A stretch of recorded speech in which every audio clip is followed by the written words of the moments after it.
নারায়ণগঞ্জের বন্দরে আলিফা নামে এক মাদ্রাসা ছাত্রীকে ধর্ষণের পর শ্বাসরোধে হত্যার অভিযোগ উঠেছে।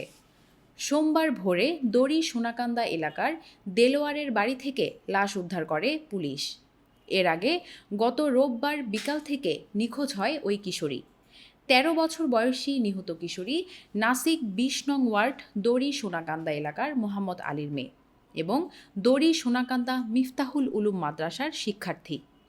নিহতের মা পারভিন বেগম জানান, গত রোববার বিকাল ৪টার দিকে একটি খালি বস্তা দিয়ে প্রতিবেশী তারা মিয়ার বাড়িতে মেয়ে আলিফাকে পাঠানো হয়। তারপর সে বাড়িতে ফিরে না আসায় সন্ধ্যার পর সম্ভাব্য সব স্থানে তার খোঁজ করা হয়।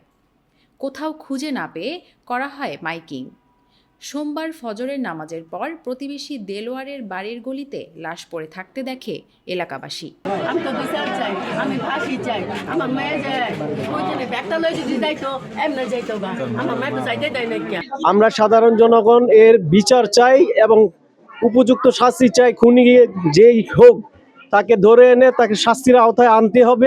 বন্দর থানার second officer SI Monir Hossain জানান, নিহতের শরীরে ও মুখে নখের আঁচড় ও কামড়ের দাগ রয়েছে। প্রাথমিকভাবে ধারণা করা হচ্ছে পাশবিক নির্যাতনের পর শ্বাসরোধে হত্যা করা হয়েছে তাকে। তবে স্পষ্ট করে বলা যাবে ময়নাতদন্তের রিপোর্ট পাওয়ার পর।